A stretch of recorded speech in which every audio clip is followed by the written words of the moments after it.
తుమ్మల నాగేశ్వరరావు గారిది తప్పు అని కొంతమంది అంటున్నారు, ప్రశాంత్ రెడ్డి గారిది తప్పు అని కొంతమంది అంటున్నారు. ఎవరు తప్పు ఎవరు ఒప్పు అన్నది పక్కకు పెడితే ఎకరానికి గోదావరి పరివాహక ప్రాంతాల్లో భూములు మునిగిపోయినటువంటి రైతులకు, పంట నష్టం జరిగినటువంటి రైతులకు ఎకరానికి 50,000 రూపాయలు ఇవ్వాలని నేను డిమాండ్ చేస్తూ ఉన్నాను. అదేవిధంగా ఉమ్మడి నిజామాబాద్ జిల్లాలో దాదాపుగా 70,000 ఎకరాల్లో మక్క రైతులు నిలువు దోపిడికి గురైనటువంటి సందర్భాన్ని కూడా ఈ పర్యటనలో నేను గమనించడం జరిగింది. ప్రధానంగా కనీస మద్దతు ధర కొంటమని చెప్పి ఈ ప్రభుత్వం చెప్పింది. కనీస మద్దతు ధర కొనడంతో పాటు 400 రూపాయలు బోనస్ ఇస్తామని కూడా చెప్పింది. కానీ ఇవాళ పరిస్థితి లేదు. 80% మంది దళారులకు మక్కలు అమ్ముకున్న తర్వాత దాదాపు 1700 రూపాయలకి అమ్మేసుకున్నారు రైతులు. ఆ తర్వాత వారం కింద నుంచి కొనుగోలు కేంద్రాలు పెడతామని హడావుడి చేస్తున్నారు. అవి కూడా ఎక్కడ ఫుల్లీ ఫంక్షనల్ లేవు.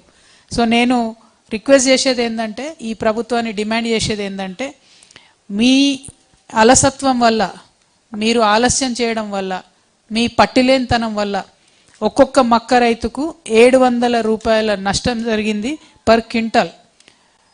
తక్షణమే మక్క రైతులకు బోనస్ చెల్లించాలని, మక్క కొనుగోలు కేంద్రాలని ప్రారంభించాలని ఈ సందర్భంగా డిమాండ్ చేస్తున్నాం. సేమ్ ఇదే విషయం వరి రైతులకు కూడా జరిగింది.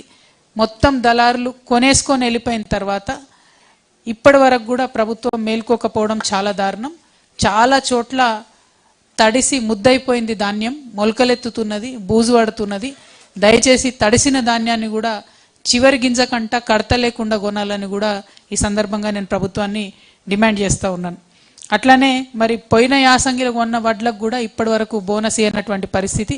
మధ్యలో ఒక సీజన్లో ఎగ్గొట్టిండ్రు బోనస్. సో ఇప్పుడు ఎవరైతే సన్న రకాలు పండించిరో వాళ్లకు బోనస్ ఇవ్వాలని చెప్పి కూడా నేను కోరుతా ఉన్నాను. వాస్తవానికైతే కాంగ్రెస్ వాళ్ళు ఏ రకం పండించినా బోనస్ ఇస్తామన్నారు ఎన్నికల ముందు. తర్వాత మాట మార్చి సన్న రకం అంటున్నారు. కాబట్టి కనీసం సన్న రకానికైనా ఇమీడియట్గా బోనస్ ఇవ్వాలని డిమాండ్ చేస్తూ ఉన్నాను.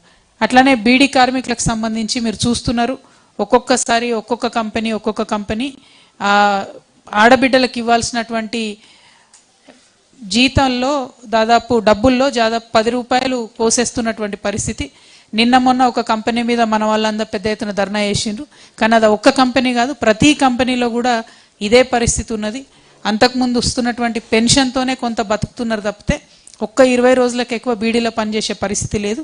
సో దానికి సంబంధించి మరి తక్షణమే ఈ జిల్లాలో ఉన్నటువంటి, మన నిజామాబాద్ జిల్లాలో ఉన్నటువంటి కాంగ్రెస్ నాయకులు, అదేవిధంగా బీజేపీ ఎమ్మెల్యేలు ఉన్నారు, వాళ్ళందరూ కూడా కలిసి కొట్లాడాలని చెప్పి సందర్భంగా డిమాండ్ చేస్తున్నాం. ఇక మనకు బీజేపీ ఎంపీ ఉన్నాడు, ఆయన ఉన్నా లేనట్టే లెక్క. అంతకుముందేమో బాగా మాట్లాడేది, మాధవ్ నగర్ బ్రిడ్జ్ ఎందుకైతే లేదు అని తెల్లారులేస్తే అదే మాట్లాడేది. ఇప్పుడు 2 ఏళ్ళు అయిపోయింది, బీఆర్ఎస్ పార్టీ అధికారంలోకి పోయింది. ఈ 2 ఏళ్లలో మళ్ళీ అరవింద్ గారే ఎన్నిక కాబడ్డారు. మరి ఇంతవరకు మాధవ్ నగర్ బ్రిడ్జ్ అట్లనే ఉన్నది, ఎక్కడ వేసిన గొంగడ అక్కల్లాగా. మరి అప్పుడు అనేటోడు అరవింద్ గారు ఇక్కడ కే ట్యాక్స్ నడుస్తుందని. నేను ఇవాళ అడుగుతున్నా, ఇప్పుడు ఏం ట్యాక్స్ నడుస్తుంది అరవింద్ గారు? మీ ట్యాక్స్ నడుస్తుందా? ఎందుకోసం ఇంకా మాధవ్ నగర్ బ్రిడ్జ్ పనిచేస్తలేదన్న విషయం మీరు చెప్పాలని నేను డిమాండ్ చేస్తున్నా. మీకు చిత్తశుద్ధి ఉంటే ఫస్ట్ మీరు ఇమీడియట్గా మాధవ్ నగర్ బ్రిడ్జ్ కోసం ధర్నా చేస్తారా? రేవంత్ రెడ్డి ఇంటి ముంగడ కూర్చుంటారా? మోడీ గారి ఇంటి ముంగడ కూర్చుంటారా? వెంటనే అవి తీసుకొచ్చి బ్రిడ్జ్ కంప్లీట్ చేయాలని డిమాండ్ చేస్తున్నా. ఇక రెండో విషయం, బీసీల బిల్లు ఏదైతే పెండింగ్ ఉందో ఫస్ట్ అరవింద్ గారు రాజీనామాతో శ్రీకారం చుట్టండి. మీరు బీసీలకు మంచి ఆరాధ్య దైవంగా మిగిలిపోతారు. మీరు రాజీనామా చేసి మీ మొత్తం 8 మంది ఎంపీలతోని రాజీనామా చేయించాలని చెప్పి నేను అరవింద్ గారిని డిమాండ్ చేస్తూ ఉన్నా. మీరు రాజీనామా చేస్తే బీసీ బిల్లు ఖచ్చితంగా నడుచుకుంటూ వస్తుంది. ఇవాళ మోడీ గారిది అక్కడ మైనారిటీ గవర్నమెంట్ నడుస్తుంది. చంద్రబాబు నాయుడు గారి మీద, అట్లనే నితీష్ కుమార్ గారి మీద ఆధారపడి ఉన్నటువంటి గవర్నమెంట్. కాబట్టి బీసీలకు న్యాయం జరగాలంటే, 42% రిజర్వేషన్ రావాలంటే బీజేపీ ఎంపీలు రాజీనామా చేయాలని నేను మళ్ళొకసారి డిమాండ్ చేస్తూ ఉన్నా. అదేవిధంగా ఇంకొక బీజేపీ ఎంపీ, నేను జనం బాట పడుతున్నా అని తెలిసి నిన్న నా మీద, నా కుటుంబం మీద ఏదో విమర్శలు చేసినట్టు తెలిసింది. రేపో ఎల్లుండో వాళ్ళవి కూడా చాలా వివరాలు ఉన్నాయి, అవన్నీ కూడా బయట పెడతాం. మీరు చేసిన అవినీతి ఏంది, ఏం జరిగింది, వివరాలు, లెక్కలు, పత్రాలతో సహా.